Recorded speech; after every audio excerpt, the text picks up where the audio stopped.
Le quinquennat d'Emmanuel Macron est tout aussi investi par la franc-maçonnerie que celui de François Hollande. Selon certaines sources, Emmanuel Macron serait lui-même franc-maçon.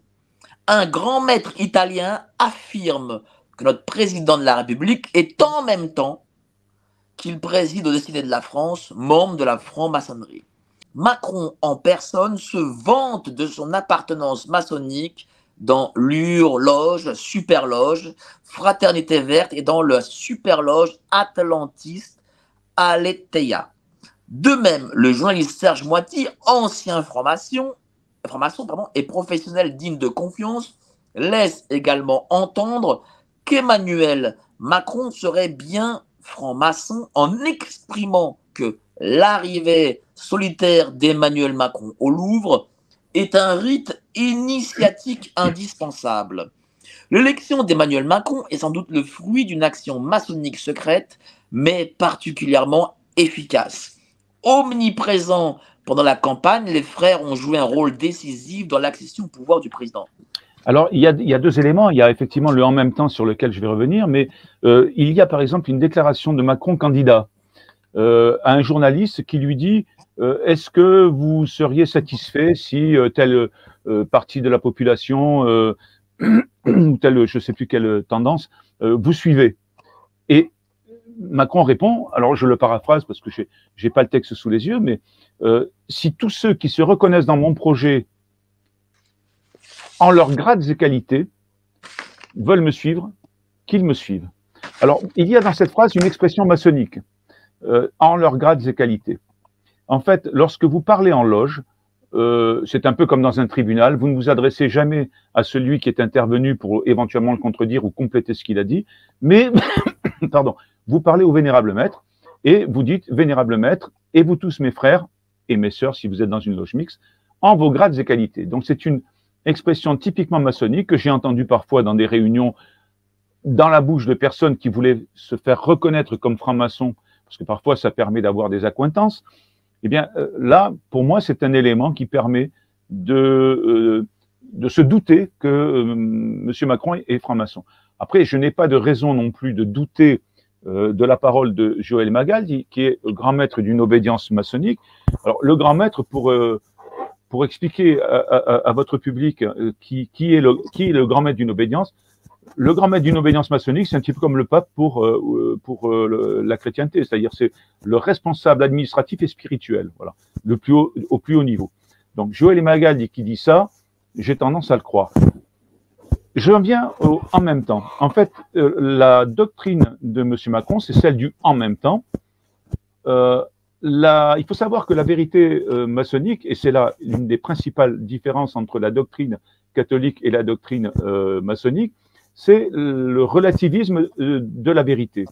En quelque sorte, la franc-maçonnerie considère en fait que la vérité est relative et elle prend appui, et c'est là où on voit que comment dire, la doctrine politique de la franc-maçonnerie s'appuie sur sa doctrine ésotérique. Elle prend appui sur un symbole qui s'appelle le pavé mosaïque. Le pavé mosaïque, c'est un damier qui est au centre de la loge, donc sa place physique est très importante, puisque le centre de la loge, c'est un espace qui n'est pas anodin. D'ailleurs, on ne peut pas marcher sur ce pavé, sauf quand on est 32e ou 33e degré. Et ce pavé est constitué de dalles blanches et noires. C'est le symbolisme de la lumière, de l'obscurité, de la vérité et de l'erreur. Et donc, ces deux aspects sont ambivalents et présents dans toute expression, toute affirmation d'une vérité maçonnique. C'est-à-dire qu'elle est à la fois vraie et fausse, et donc elle ne peut être que relative. Par exemple, au 30e degré, on va revoir cette relativité de la vérité parce qu'on va expliquer au candidat que à partir de maintenant, il peut faire du bien tout en faisant du mal ou dans l'objectif de faire du mal, et parfois être contraint à faire du mal dans l'objectif de faire du bien. Donc, vous voyez, cette notion est totalement opposée à celle de l'Église, Parce que pour l'Église, quand on fait du mal, on fait du mal, et quand on fait du bien, on fait du bien. Il n'y a pas de mélange entre les deux. Et donc, lorsque M. Macron nous explique que la vérité se trouve en même temps, eh bien, il ne fait rien d'autre que d'exposer une théorie issue de la doctrine maçonnique.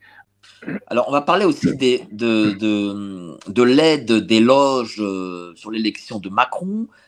Et il y a un passage très intéressant pour le coup. Les loges ont été, dès les tout premiers temps de sa candidature, très promptes à soutenir Emmanuel Macron.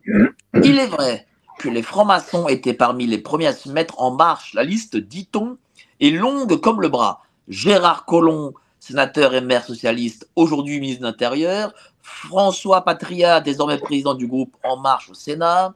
Jacques Mézard, ministre de la cohésion des territoires, ont tous joué un rôle important dans la campagne de Macron, membres du premier cercle de la fraternité d'Emmanuel, aux côtés de Christophe Castaner, tout comme Jean-Paul Delevoye et Richard Ferrand, à propos desquels beaucoup assurent qu'ils ont été initiés. De l'aveu d'un fin connaisseur de la Macronie, le chef de l'État dispose de relais dans chaque obédience.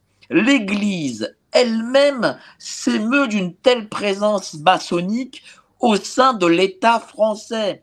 Selon nos informations, enfin, les informations de l'Église, le Vatican aurait été alerté de l'influence maçonnique effarante de l'entourage d'Emmanuel Macron. D'ailleurs, je remarque que le pape François n'a jamais fait de visite d'État en France. Enfin, il a fait une visite là à Marseille, mais il a bien précisé qu'il ne faisait pas de visite d'État en France.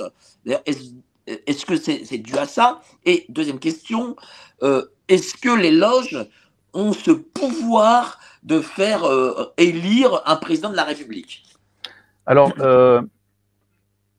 je crois que le général de Gaulle disait la franc-maçonnerie est trop peu importante pour qu'on la surestime, mais elle est trop importante pour qu'on la néglige.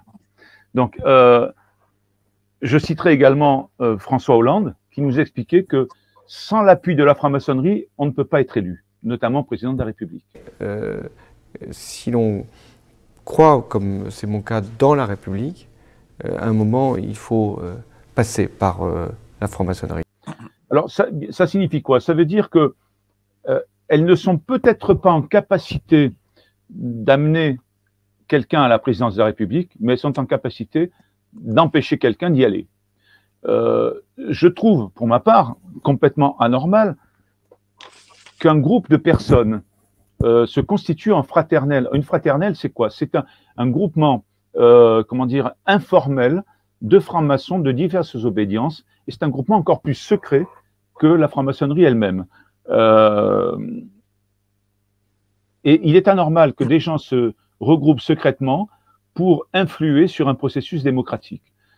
Je dis dans le livre, je pose la question, sommes-nous encore en démocratie? Lorsqu'on voit des gens, alors bien sûr, il y a le phénomène des lobbies que nous connaissons tous, mais le phénomène des lobbies, on le connaît, c'est-à-dire qu'on sait très bien qu'il y a le lobby de l'automobile, le lobby de l'agroalimentaire, etc. On en connaît les représentants, on connaît leurs intérêts, on ne sait rien de la franc-maçonnerie, sauf par des gens qui, comme moi, essayent d'expliquer les dangers que cette société représente pour la démocratie. La fraternelle parlementaire, c'est indiscutable, a œuvré pour l'élection d'Emmanuel Macron. En 2017, ça a déjà été le cas, et en 2022 également. Je rappelle que les 7 obédiences maçonniques principales, que ce soit en 2017 ou en 2022, ont publié un communiqué officiel dans la presse appelant à voter contre Marine Le Pen. Alors moi, je ne fais pas la promotion de Marine Le Pen, pas plus que je fais celle de Macron ou sa critique, peu importe, je ne me place pas sur ce débat, mais je trouve anormal que des gens dont l'objectif affiché est le perfectionnement de l'humanité, le cheminement vers la lumière, se mêlent de politique à ce point, en lieu et place, finalement, des électeurs et pour tenter d'influencer leurs élections, leur vote.